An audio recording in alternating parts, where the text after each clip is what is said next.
ከመላው የስቱዲዮና የስርጭት ባለሙያዎች ጋር በጋራ በመሆን ኤኤምኤን 47 የምዕራፍ 2 መረጃዎችን በምልክት ቋንቋ ፍቅር ተከበደ ባልደረባዬ ቤቴሌም አየነው እንደዚሁም እኔ ሳለ ገብርኤል ተባረክ ወደ እናንተ ያደረስን ቆይታ እናደርጋለን። አብራችሁን ቆዩ። ኢትዮጵያ የማርበርግ በሽታን በመቆጣጠር ሙሉ በሙሉ ነፃ መሆኗን የጤና ሚኒስቴር አስታወቀ። የሕዝብ ተወካዮች ምክር ቤት አፈ ጉባኤ አቶ ታገሰ ጫፎ ኢትዮጵያ ከማርበርግ በሽታ ነፃ መሆኗ ለኢትዮጵያውያን ብስራት በመሆኑ እንኳን ደስ አላችሁ ብለዋል።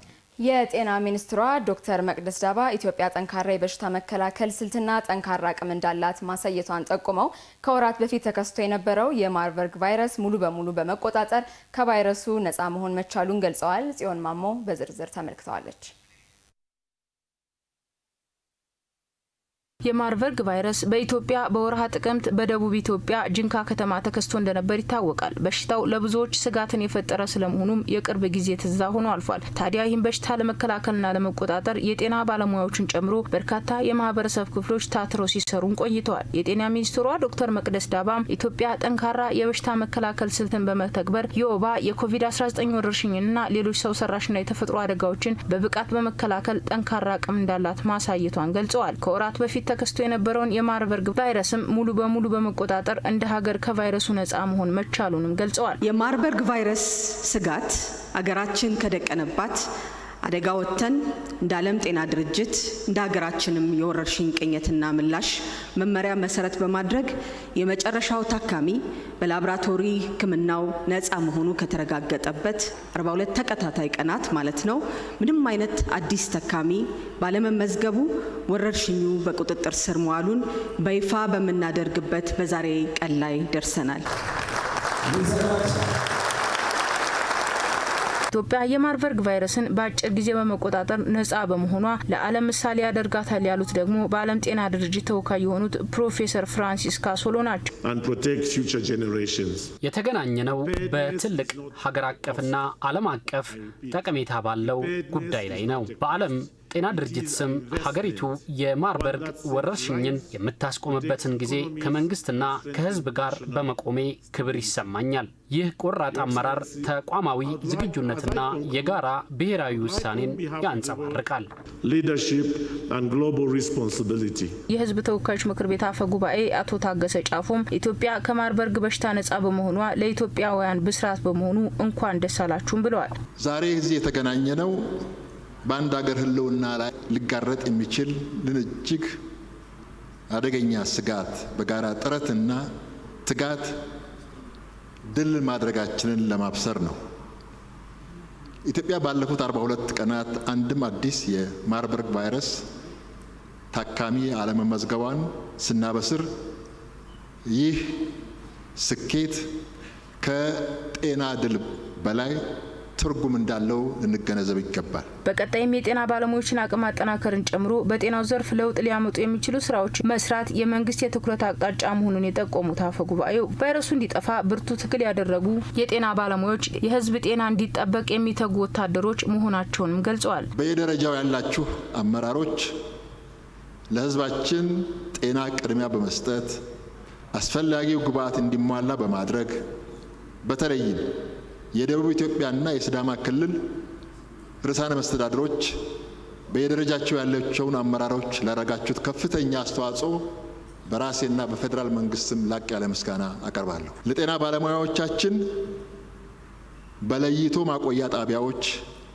በላቦራቶሪዎችና በጤና ተቋማት ህይወታቸውን ለወገናቸው አሳልፋችሁ የሰጣችሁ ጀግኖች ዛሬ አገራችሁ ትኮራባችኋለች።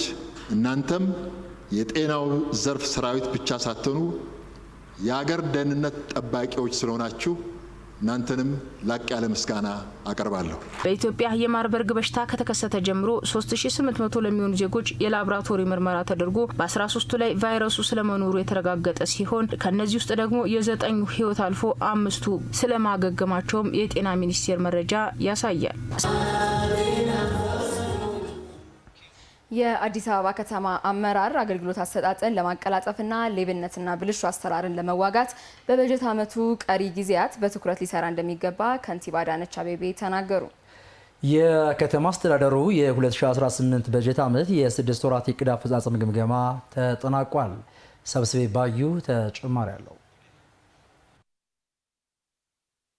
የአዲስ አበባ ከተማ አስተዳደር አመራሮች ላለፉት 3 ቀናት ሲያካሂዱት የነበረውን የ2018 የበጀት ዓመት የመጀመሪያ 6 ወራት የዕቅድ አፈጻጸም ግምገማ ሲያጠናቅቁ ከንቲባ አዳነች አቤቤ እንደተናገሩት በግማሽ ዓመቱ ከተያዘው ዕቅድ 95.3 በመቶውን ማሳካት ተችሏል። ለ6 ወር ያቀድናቸውን ስራዎች 95.3 እጅ በአማካይ ማለት ነው፣ በሁሉም ዘርፍም ማለት ነው መፈጸም ችለናል።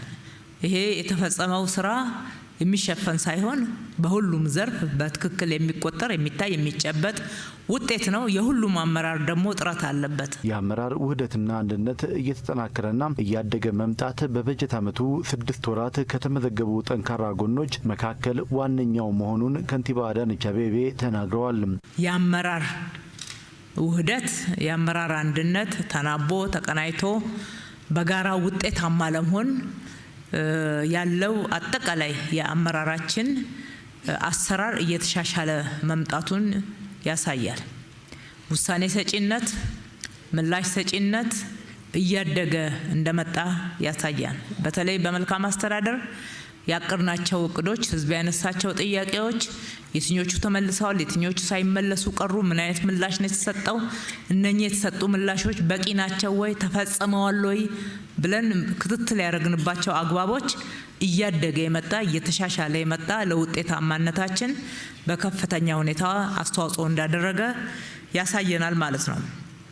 በሌላ በኩል በተለያየ መንገድ ክፍተት ስራው ሲፈጠር የተፈጠሩ ክፍተቶችን ለይቶ በመያዝ ችግር ፈጣሪዎችንም ለይቶ በመያዝ ክፍተቶች ብቻ ሳይሆን ብልሽቶችንም ጭምር የፈጸሙ አመራሮች ሰራተኞችን በመለየት ሁሉም በየራሱ ደረጃ ውሳኔ ለመስጠት ተጠያቂ ለማድረግ እሱን ደግሞ ሪፖርት የማድረግ ሁኔታ እየተሻሻለ መጥቷል። በበጀት ዓመቱ የከተማ አስተዳደሩ ከያዘው በጀት 70 በመቶውን ለካፒታል ፕሮጀክቶች መዋሉን ጨምሮ ከ195,000 በላይ የስራ ዕድል መፍጠርና ከ13 ቢሊዮን ብር በላይ የበጎ ፈቃድ አገልግሎት ድጋፍ መደረጉን ጨምሮ በበርካታ መስኮች ጥንካሬዎች መመዝገባቸውንና የመሰረተ ልማት መስኩ አፈጻጸምም ተጠቃሽ መሆኑን ነው ከንቲባ አዳነች አቤቤ የሚናገሩት። በዚህ 6 ወር ከ134 ኪሎ ሜትር በላይ የመንገድ ግንባታዎች ተሰርተዋል። ይሄ ብቻ አይደለም። ከ573 ኪሎ ሜትር በላይ ነባር መንገዶች፣ የተሰባበሩ የውስጥ ለውስጥ መንገዶች፣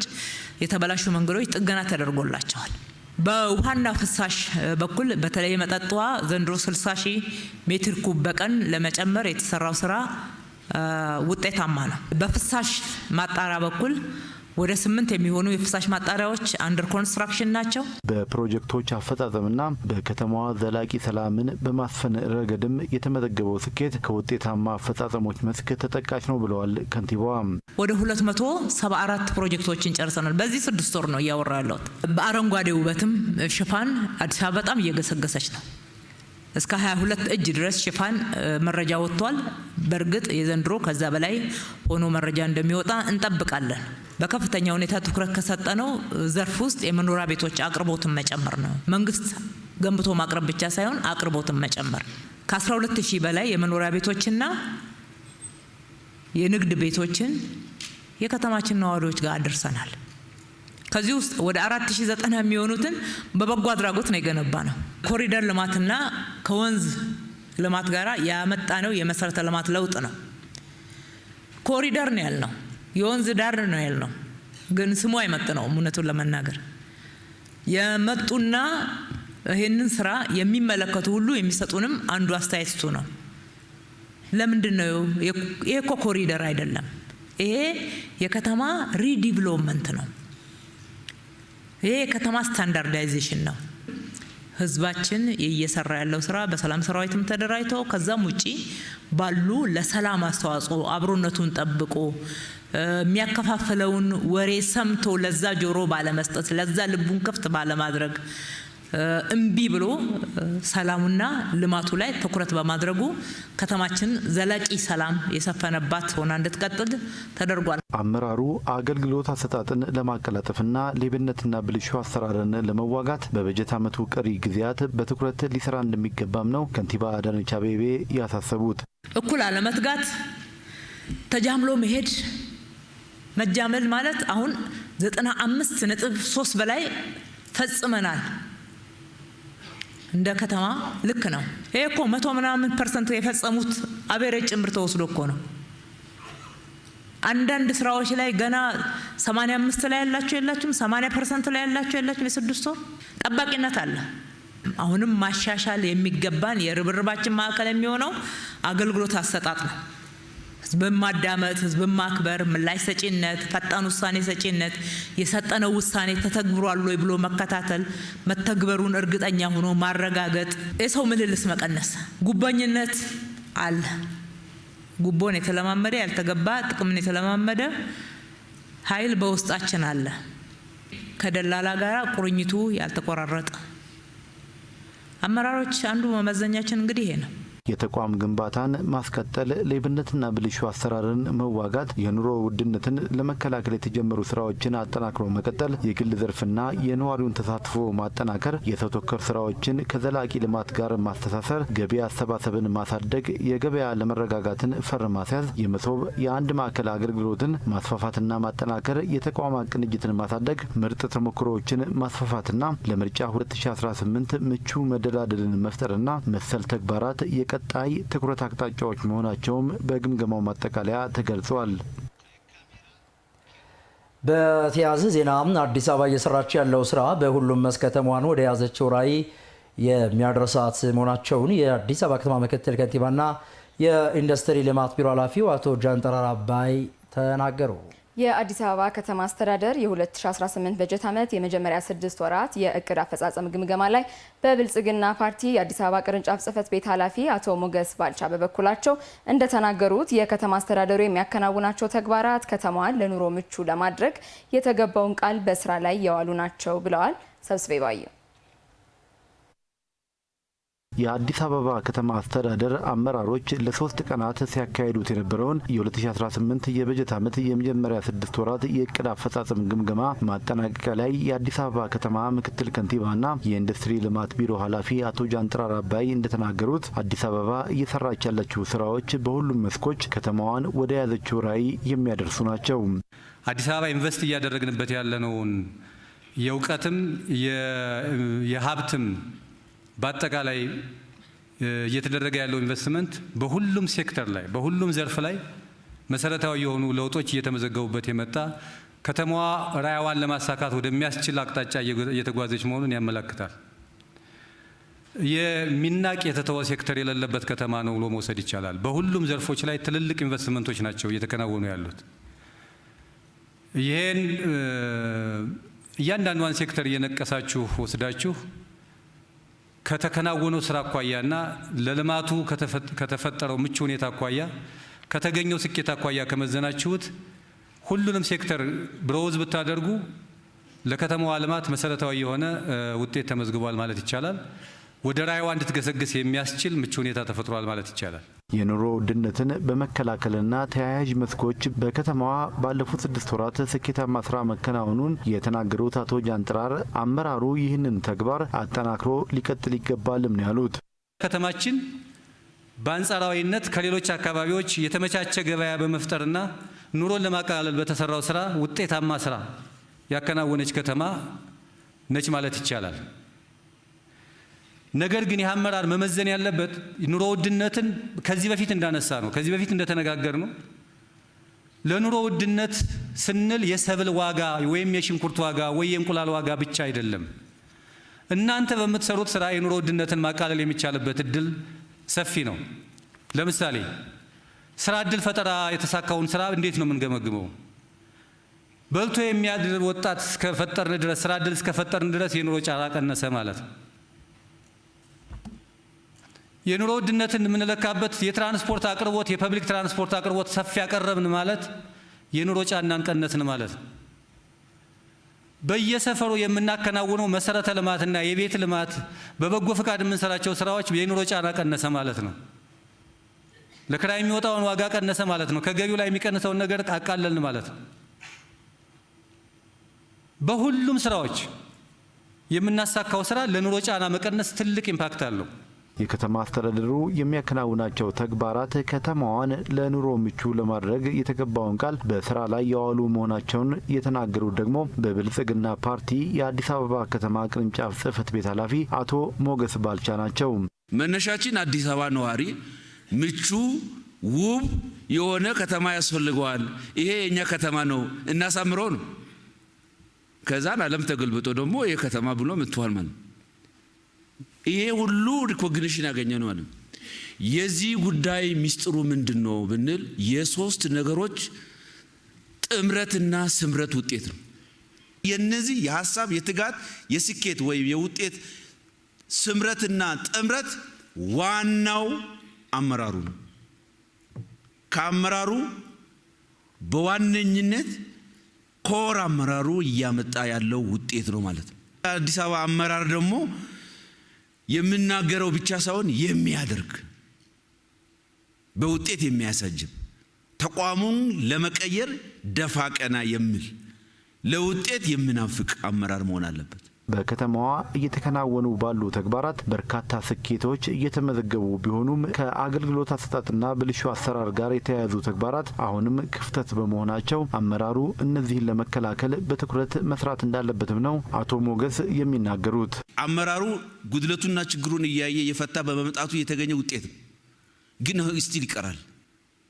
በሌብነት በብልሹ አሰራር ተቋም የማጽዳት ችግር ሲነርጂ ከመፍጠር ጋር አልፎ አልፎ ሙሉ ያለመሆን ችግር አለ። ሙሉ አለሆን ማንሆንባቸው ጉዳዮች አሉ። ይሄ የተሟላ ሊደርሺፕ ከማረጋገጥ ጋር ተያይዞ የሚመጣ ችግሮች ናቸው ማለት ነው። ይህንን ደግሞ ቀጣይነት ያለ ትግል ይፈልጋል። ፖለቲካል ኢኮኖሚ ኢንቫይሮንመንቱ በአንድ ጊዜ አይቀየርም። እንደው በቃ አንድ ጊዜ እንትስላል ጭጭ ይላል የሚል ነገር የለም። በሂደት ውስጥ እየተስተካከለ የጸዳ ሊመጣ የሚችል ፕሮግሬስ ነው ያለው ወይስ ሪግሬስ ነው የሚለው ነገር ማለት ነው። ፕሮግሬስ ነው ምንም እንዱ ብትማል ወደፊት እየሄደናል። ግን እነዛን ጉድለቶች ደግሞ ማንሳት አለብን፣ መደበቅ የለብን፣ ሸፋፍነን ማለፍ የለብን። ስለዚህ ከአመራር ሁኔታችን ጋር ተያይዞ ያለው ችግር እያረምን እየፈታን ነው ሄደምለው ወደ ምን ፈልገው ደረጃ አልደረሰም። የተቀራረበ ነገር ላይ ገና ይቀራል ማለት ማስተካከል ይሻል ማለት ነው። የተከታተላችሁ የምትገኙት የትውልድ ድምጽ ከሆነው ከኤኤምኤን የምዕራፍ 2 ኤኤምኤን 247 መረጃዎቻችንን ነው። ከኛ ጋር ስለሆናችሁ እጅግ አድርገን እናመሰግናለን። ቀጥለናል። የአዲስ አበባ ከተማ አስተዳደር በጉሊት ንግድ ለተሰማሩ እናቶች ገንብቶ ያስረከበው የገበያ ማዕከል የኑሮ ሁኔታን ያሻሻለ ተስፋ ሰጪ ተግባር መሆኑን በማዕከሉ ስራ የጀመሩ እናቶች ተናገሩ። አዲስ ሚዲያ ኔትወርክ ተመርቆ አገልግሎት መስጠት በጀመረው በልደታ ክፍለ ከተማ በሚገኘው ዘመናዊ ጉሊት ቅኝት አድርጓል። ተከታትለን እንመለስ። ስራ፣ መውጣት፣ መውረድ፣ ማግኘትና ማጣት የህይወት አንድ አካል ናቸው።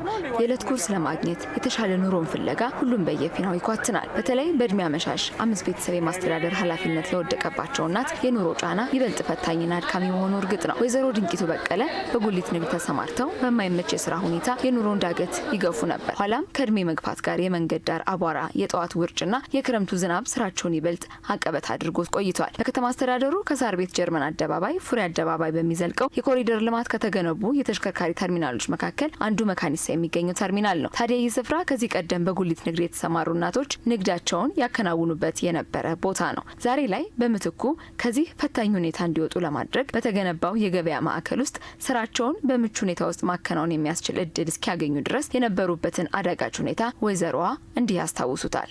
5 ቤተሰብ ያውም የሞት ልጄ ሞታ የሞት ልጅም 3 ልጆች የራሴ 2 ከነራሴ 6 ቤተሰብ ነን።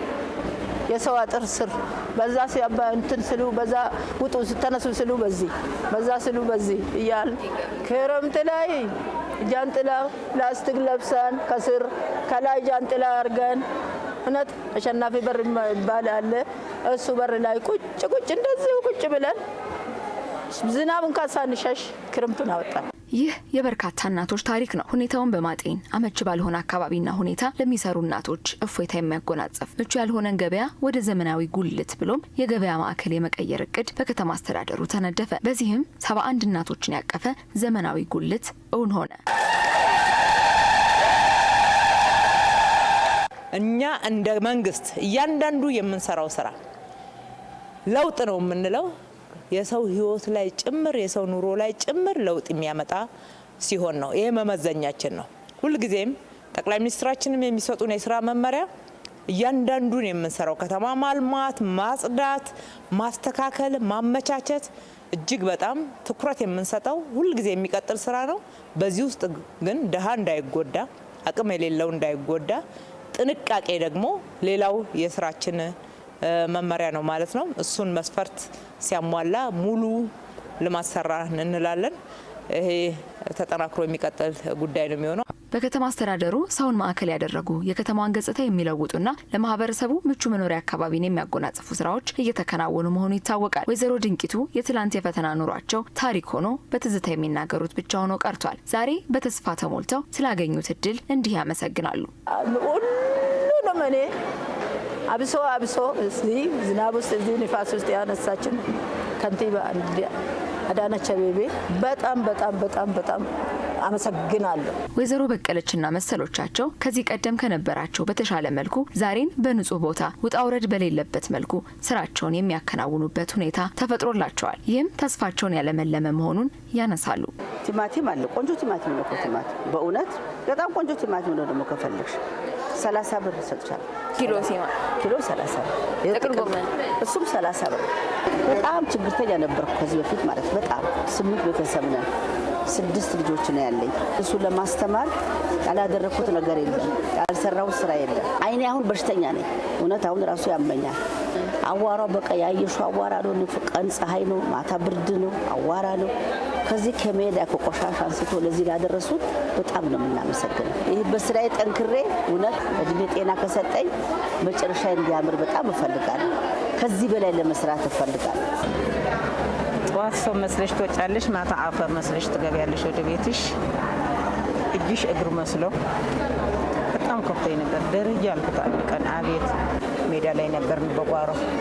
ክብርት ከንቲባ ደግሞ እናቶቼ ሜዳ ላይ ወድቀዋል መስጠት አለብኝ ብላ የሰጠችን ጥላ ነው። ንጹህ መሬት ነው የምናየው። ብድግ ብለሽ ስትመጪ አፈር አይበንብሽ፣ አስቤዛሽ አይባላሽም። ዘግተሽ ትወጣለሽ። ሰፊ መስተዋት በቃ ክፍት ነው፣ ግልጽ ነው። ደስ የሚል ቦታ ነው ያለ ነው። በጉሊት ንግድ ለተሰማሩ እናቶች የተሰጠው የገበያ ማዕከል በማይመች ሁኔታ ግብይት ይፈጽሙ ለነበሩ የአካባቢው ነዋሪዎችም መልካም እድልን ይዞ የመጣ ሆኗል። ለኛ በጣም ጥሩ ነው። ይኸው ቅርባችን ነው። ከዚህ በፊት ተበታትነውብን ነበር። በአንድ ቤት ውስጥ ተሰብስቦ አግኝተን የምንፈልገው ነገር እየተገበያየን እየወጣን ነው። ለኛ ጥሩ ነው። በአነስተኛ ዋጋ ነው እያቀረቡልን ያሉ እናቶቻችን። የእነሱም የስራ እድል ፈጥሯል። ለእኛም ቅርብ ግብይት እንድንፈጽም አድርገውናል። አሁን ግን በአንድ ዳስ ውስጥ ሆነው የምንፈልገውን እቃ በአንድ ቦታ ላይ እንገበያያለን። ባዛር በይሁ በቃ ይህ ቦታው ቆንጆ ነው። ንግዱ አቀማመጡ ቆንጆ ነው። ከዚህ በፊት ያለው ሁኔታ ፀሐይ ነው፣ ዝናብ ነው። አሁን ግን ለነሱ ይሄ ቦታ መገኘቱ በጣም ደስ ብሎናል። ለኛም ቆንጆ ነው። አንድ ቦታ ላይ አግኝተናቸው የምንፈልገውን አይነት መሸመታችን ደስ ብሎናል። ይህ ስፍራ በጽናት ኑሮን የታገሉ ለተሻለ እድል የበቁ የጠንካራ እናቶች ዘመናዊ የጉልት ስፍራ ነው። ከተማ አስተዳደሩ ይህን ተግባር በስፋት አጠናክሮ እንደሚቀጥልም ገልጿል። በዝቅተኛ የኑሮ ደረጃ ላይ የሚገኙ የማህበረሰብ ክፍሎችን መርዳት ከተረጅነት የተላቀቀ ትውልድን ከመፍጠር ባሻገር በጋራ የማደግ ባህልን የሚያዳብር ነው ሲሉ ከለነገዋ የሴቶች ተሃድሶና ክህሎት ማበልጸጊያ ማዕከል ወጥተው ስራ የጀመሩ ሴቶች ተናገሩ። የለነገዋ ሴቶች ተሃድሶና ክህሎት ማበልጸጊያ ማዕከል የመጀመሪያ ዙር ሰልጣኞች የት ደረሱ ሲል ኤኤምኤን ቅኝት አድርጓል። ራይል አበበ ተጨማሪ አላት። በአዲስ አበባ ከተማ የነዋሪዎችን የኑሮ ጫና ለማቅለል በርካታ ተግባራት ተከናውነዋል። ከነዚህ መካከል በተለያዩ ማህበራዊ፣ ኢኮኖሚያዊና ስነልቦናዊ ቀውስ ውስጥ የነበሩ ሴቶችን ህይወት ለመታደግ ዓላማ አንግቦ የተገነባው የነገዋ ሴቶች ተሃድሶ ማዕከል ግንባር ቀደሙን ይዛል። ይህ የነገዋ ሴቶች ተሃድሶና ክህሎት ማበልጸጊያ ማዕከል ሴቶች ከነበሩባቸው ማህበራዊና ስነልቦናዊ ቀውስ የሚያገግሙበት ብቻ አይደለም። ይልቁንም የተለያዩ ሙያዎችን ተምረውና ሰልጥነው የራሳቸውን ዘላቂ ኢኮኖሚ ተጠቃሚነትም የሚያረጋግጡበት ጭምር ነው። ለመሆኑ እዚህ ስፍራ ላይ መጥተው የተለያዩ ሙያዎችን ተምረውና ሰልጥነው የወጡ እንስቶችስ የት ደረሱ የሚለውን ቅኝት እናደርጋለን። ድህነትና ምቹ ሁኔታ ያለመኖር ወደ ኋላ ጎትቷቸው ሩቅ አሳቢ ቅርብ አዳሪ የሆኑ በርካታ ሴቶች ዛሬ ላይ የተስፋ ብርሃን የፈነጠቀላቸው ይመስላል። ለዚህም ማሳያ የሚሆነው ደግሞ በመዲናችን ባለው ለነገዋ ሴቶች ተሃድሶና ክህሎት ማበልጸጊያ ማዕከል ተገንብቶ ወደ ስራ መግባቱ ነው። አስቸጋሪን የህይወት ምዕራፍ እየተመለከቱ ፈተናን በሀሳብ ሳይሆን በተግባር የተጋፈጡ እነዚህ ወጣቶች ዛሬ ላይ ሆነው ትናንትን በብርቱ ያስታውሳሉ። ከነዚህ እንስቶች መካከል በመጀመሪያ ዙር ከነገዋ የሴቶች ተሃድሶ ና ክህሎት ማበልጸጊያ ማዕከል ተመርቃ ስራ የጀመረችው አያንቱ ሽፈራው አንዷ ናት። እኔ ከአረብ ሀገር ነው የተመለስኩት። ሴት ልጅ የማታሳልፋቸውን ብዙ ፈተናዎች አሳልፈናል። ረሃብ አለ፣ ችግር አለ፣ የሰው እይታ አለ እና ብዙ ከባድ የሚባሉ ጊዜያቶች ነበሩ። ረሃብ በጣም መጥፎ የሚባለው ነገር። ትናንት ተስፋ ቆርጣና የመኖር ትርጉሙ ጠፍቷት ስትባዝን የነበረችው ይህች እንስት ዛሬ ላይ ማረፊያዋን አግኝታለች። አያንቱ የሰለጠነችውን የሙያ ዘርፍ ወደ ተግባር በመለወጥም ከራሱ አልፎ ለሌሎች መድረስ የቻለች ብርቱ ሴት ሆናለች። የነገዋን ስንገባ ሴት ልጅ የሚያስፈልጋትን ብቻ አይደለም የምትፈልገውን ነገር በሙሉ ይሞላልን ነበር። በግቢ ስልጠናውን እንደጨረስን መስሪያ ቦታዎች ቦታ አዘጋጀልን። ዶክተር እመቤት ካፌ ሁለቱንም ቡቲክ 3 ቤት ማለት ነው ጽዱ በሆነ እቃና ምቹ በሆነ ሁኔታ ተስተካክሎ መጣም ማለት ነው። ትላንትና ምንም አልነበረንም። ዛሬ ግን አንድ የሆነ የራስሽ የሆነ በር ከፍተሽ ዘግተሽ መግባት ትልቅ ነገር ነው። ራሳችንን በራሳችን ነው የምናስተዳድረው። ነገ ማሰብ፣ ትዳር ማሰብ፣ ልጆችን ማሰብ፣ የራስ የሆነ የግል ቤቶችን ማሰብ፣ ኤቭሪቲንግ ብዙ ስራዎችን የግልን ማሰብ ጀምረናል። ለሌሎችም የስራ እድል ፈጥረናል። ከሁለተኛ ዙርም ቀጥረናል። ከአንደኛ ዙርም ቅጥር የነበሩ ፌል ያደረገባቸው ልጆች ቀጥረን እያሰራ ነው ማለት ነው። ልክ እንደ አያንቱ ሁሉ ሙሉ ቡሎና ገነት አበራ የህይወትን አስከፊ መልክ ተጋፍጠዋል። ይሁን እንጂ ከተማ አስተዳደሩ ለሴቶች ትኩረት በመስጠት እንደ ነገዋ ሴቶች ያሉ ማዕከላትን በመክፈቱ የመኖር ጉጉታቸው እንደጨመረላቸውና ሰርቶ የመለወጥ ህልማቸውን እውን እንዳደረገላቸውም ይናገራሉ። የሆነ ነገር ማግኘት ካልቻልሽ ወይ መስራት ካልቻልሽ ወደማይሆን ህይወት ነው የምትመሪና ያው የነገዋ እግዚአብሔር ይመስገን እኔ ወደዛ ህይወቱም ሳልሄድ ወደ ሱሱም ሳልገባ ቶሎ አድኖኛል ነው የምለው እና አሁን ራሴን ነው ማስተዳድረው። እሰራለሁ፣ ገባለሁ፣ ራሴን ችዬ ነው የምኖረው። ማለት ተከራይቼ ቤተሰቦቼን መርዳት አለብኝ፣ እረዳለሁ። ህይወቴን ቀይሮልኛል ተመስገን።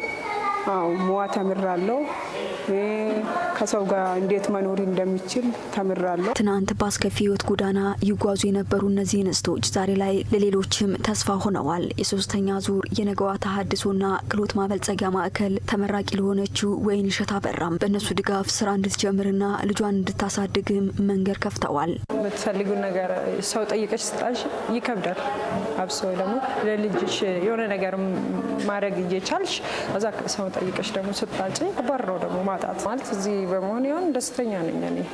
ለምን ልጄ እንደ ልብ ይበላል፣ እንደ ልብ ይጠጣል። የስራ እድል በማግኘቴ ለልጄ የሆነ ነገር ማድረግ እችላለሁ ማለት ነው። በዝቅተኛ ደረጃ ላይ የሚገኙ የማህበረሰብ ክፍሎችን መርዳት ከተረጅነት የተላቀቀ ትውልድን ከመፍጠርም ባሻገር በጋራ የማደግ ባህልን የሚያዳብር መሆኑን በማንሳት እነሱም ለነሱ የተደረገውን ለሌላው ለማድረግ ዝግጁ ነንም ብለዋል። ግንቦት 24 ቀን 2018 ዓ.ም የሚካሄደው 7ኛው ሀገራዊ ምርጫ አስፈላጊውን ዝግጅት ማከናወናቸውን ተፎካካሪ የፖለቲካ ፓርቲዎች ገለጹ። ሀገራዊ ምርጫውን አስመልክቶ ከአዲስ ሚዲያ ኔትወርክ ጋር ቆይታ ያደረጉ ተፎካካሪ ፓርቲዎቹ ምርጫው ሰላማዊና ፍትሃዊ ሆኖ እንዲጠናቀቅ ኃላፊነታቸውን ለመወጣት ዝግጁ መሆናቸውንም ጠቁመዋል። ዳንኤል መላኩ ተጨማሪ አለው።